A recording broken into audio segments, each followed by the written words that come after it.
It says hanging in the chow line. Ain't we lucky we got 'em? La, la, la, la, la. Good time.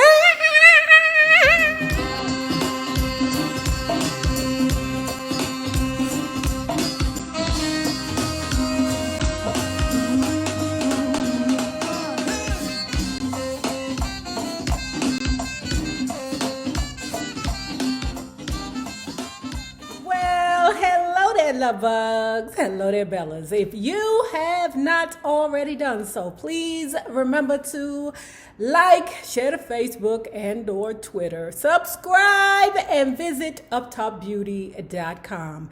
We now have a consignment shop over there where you'll find products like this Anna Suisse braided hat. And if you are not already a part of this book club, please hit the Patreon link below and or the join button here on the YouTube. And for a small monthly fee of $5, you babies, yes, you can be privy to all the shenanigans before the YouTube gets it, if the YouTube gets it. We're wrapping up the Ronnie Spector book. Child, we done already got this in the mail. So this will be next. The next morning, Mom and I woke up early and started planning my escape. I'd already got the name of a good divorce lawyer from someone I'd met at an AA meeting. All I had to do now was get out of the house and get to him. And that wouldn't be easy. After last night, Phil would be watching me like a hawk. I'll tell Phil I'm taking you for a walk, Mom said. That'll get you out the door. But you're going to have to leave everything behind. Your pocketbook, your credit cards. Mom, I interrupted. What about Dante? Don't worry about Dante. He'll be all right with the nanny until we can have the lawyer get him back for us. But first, we got to get you out of here. All right, Mom, I told her. Let me just say goodbye to the baby, then we can go. Mom was waiting for me when I got down the stairs. It's open, she said, pointing to the front door. I can't leave yet, I told her. Phil still has my shoe, and I'm afraid to go back upstairs to get another pair. Then you gotta go barefoot, she said. That's better anyway. He'll never suspect you're not coming back if he's still holding on to your shoe. Okay, I said. And then we walked out the front door of that dark house into sunlight. Once we'd made it past the fountain, we were almost sure we could make it to the gate. If only Phil would stay away from his window for the next 2 minutes. I would have my freedom. I glanced back at the house, no sign of him. Good. Nothing can stop me now, nothing, except the sight of Phil standing 10 yards in front of us on the driveway. Mrs. Bennett, he asked, are you and Veronica going somewhere? He'd been standing in the yard the whole time, just a few feet away, talking to the gardeners. Damn. Unless he got that blicker on him, y'all need to jump his ass. When you plan an escape and you know that the person is a tyrant or has the propensity to be neurotic, you got to plan that thing down to the T, meaning that you might want to slip his ass a roofie. Tell the cooks I'm going to serve Mr. Phil his dinner tonight. Ronnie, to me, she's still very young, so she still does things that I look at her like, what? Child, just wait till the toilet scene. The divorce itself was a nightmare. Jay Stein, the lawyer, the divorce itself was a nightmare. Jay Stein filed the paperwork in 1972. And for the rest of that summer, I must have spent almost half my life in the cafeteria of the Santa Monica Civic Courthouse. It just dragged on forever. And since Phil didn't want to divorce in the first place, he was always coming up with new stunts to slow things down. When the court ordered him to pay me $1,300 a month in support payments, he had the first month's payment sent over to Jay's office in Nichols.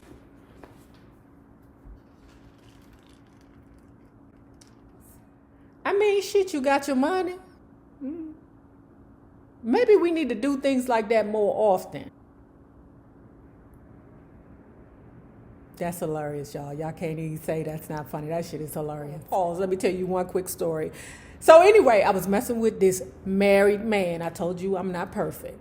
Okay, I was messing with this married man, and I was trying to leave his crazy ass alone. Okay, but for some reason he wouldn't go away. So I was messing with this married man. Okay, and I kept telling him, "Look, I'm over it. I want to move forward." Okay, and he wasn't happy with that. He couldn't think of me moving on with someone else. He couldn't do it. He didn't want to think about it. One day he caught me outside walking out the house, child. He got all in my face, crazed eyes, and was like, "When you leave, I'm climbing up your balcony, breaking into your house, and I'm going to cut all your purse handles and break the heels off of all your shoes." I was like, "Not my red bottoms, bitch. Not my Gucci." He was mad at me. How dare me not want to keep fucking somebody else's husband. As many times as the judge told Phil to stay away from me outside the courtroom, he'd always make a complete fool out of himself as soon as the courthouse let out. He'd follow me and my lawyer down the courthouse steps shouting the worst obscenities at my mother and me. But he'd save his most vicious curses for my lawyer. "Leech," Phil would shout, "why don't you mind your Emma effing business and leave us alone?" "Just ignore him," Jay would say, staring straight ahead. "Let's just walk calmly to the car, child." So they walk into the car calmly. They get in the car and they drive on down the road. And who is right behind them? Yelling out the window, but Phil Spector in a Rolls Royce and an afro wig. "Bitch, I'ma kill you! I'ma kill you, bitch!" My lawyer had arranged for me to live at the Navarro Hotel during the divorce, and I loved it there. You know, all of this is on Phil's dime. He ain't happy about that. The fuck? My wife get to live away from me. She got a room right here, and some shoes, and the baby. The trouble was, I had been out of circulation for so long that I didn't know a soul in the business anymore. And who do you suppose was the first voice I heard? It was Murray the K, who was still doing the afternoon show, except that now he was on WNBC. I just laughed. He wasn't calling himself the Fifth Beatle anymore, but he was still making corny jokes and playing records. I listened to him for a few minutes and then I grabbed the phone. I dialed WNBC, and when the operator answered, I asked to be connected to Murray. "Who shall I say is calling?" she asked. "Tell Murray it's one of his dancing girls." There was a short pause before Murray picked up on the other end. He nearly freaked when he heard it was me. "Ronnie? Boy, are you a sound for sore ears," he said. "Hey, Ronnie, let me put you on the air." "Okay," I said. "Why not?" He was so excited, it was really sweet. "Gee, Ronnie, that was just like the old days," Murray said after he took us off the air. "I had one of my guys record it. You don't mind if I play it again a little later, do you?" "Not at all," I laughed. I could use the publicity. I was only kidding. But as it turned out, the 10-minute call to Murder K was the best publicity I could have hoped for. He played it about 10 times over the next few days, and every time it went on, the WNBC switchboard lit up with calls.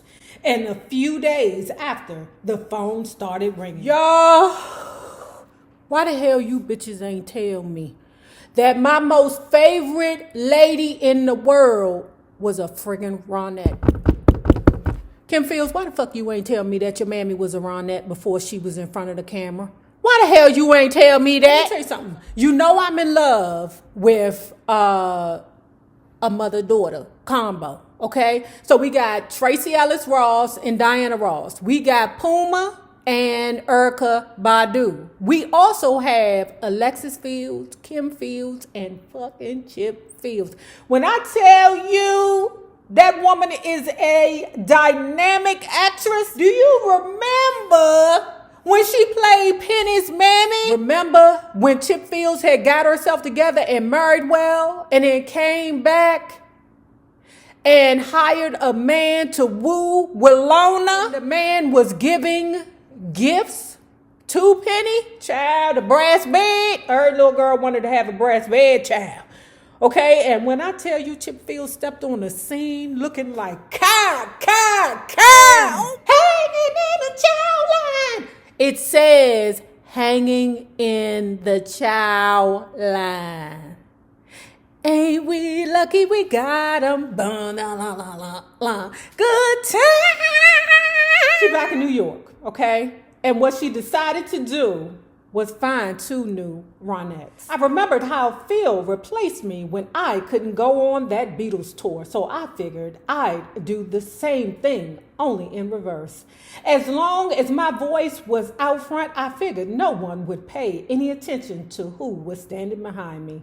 The Banner Agency put me in touch with all the black acting schools and theaters in town, and I must have looked at every light-skinned black singer or dancer in New York before I found Chip Fields. Ain't we lucky we got 'em? No disrespect to this other lady, Diane Linton. I don't know. I'm sorry. No disrespect to her, but motherfucker, you had Chip Fields as your back as a Ronette? They were perfect. 2 skinny, light-skinned girls who could move well. As soon as I put those 2 together, I called my Aunt Maddie and told her to start making 3 new Ronette outfits. Let me tell you something. Not only is Chip Fields just a bad mother scooter on her own, but she created 2 bad mother scooter daughters. That Alexis is sexy. Now, Kim, you know, I watched her ever since she was Tootie on Facts of Life. I love that little girl. No. Let me take it back.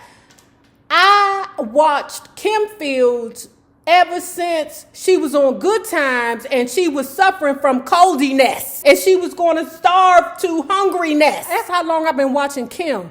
Now that Alexis, I don't know if it's because Alexis be on the Instagram being super sexy, but that Alexis Fields, I might have to knock you down, girl, if I see you in person, okay? Now, I know your husband, you know, that's a super sexy Sagittarian, okay? Follow her on Instagram. She always dancing and doing dance challenges and shit like that. She's super sexy. Damn, is this about Ronnie Spector or the Fields? The New Haven show was supposed to be a dry run to get us ready for our big show at the Brooklyn Academy the following week. But I was so nervous, it might as well have been Carnegie Hall. We were only supposed to do 3 songs for our little section of the review, but after we finished our finale, Be My Baby, I didn't think the audience was ever going to let us off the stage. The first thing we had to do was put together a small band to tour with us. And the first step to getting a band together was finding a band leader. As it turned out, the guy who led the band on my first few comeback shows was a young guitarist named Billy Vera. Billy was good, and he was also a cute guy. He said, sure, and that was it. Billy hired a band for us, and then we started rehearsing a lineup of songs that I felt comfortable doing on tour. In those early days, I wasn't yet confident enough to do any new material, so I stuck pretty much to stuff I'd done with the Ronettes. Billy Vera and I hit it off from the start. He was a great band leader and a nice guy, too. I stopped going to AA meetings after I got back to New York. I figured my career was back on track, so who needed AA? You know the answer to that one. When I was with Phil, I thought I only had a drinking problem when I was depressed. But once I got back on the road, I discovered that I had to have a few drinks whenever things got too tense. When I was young and in college, I had this crush on this dude, okay? He worked at Up Against the Wall. He was like a manager.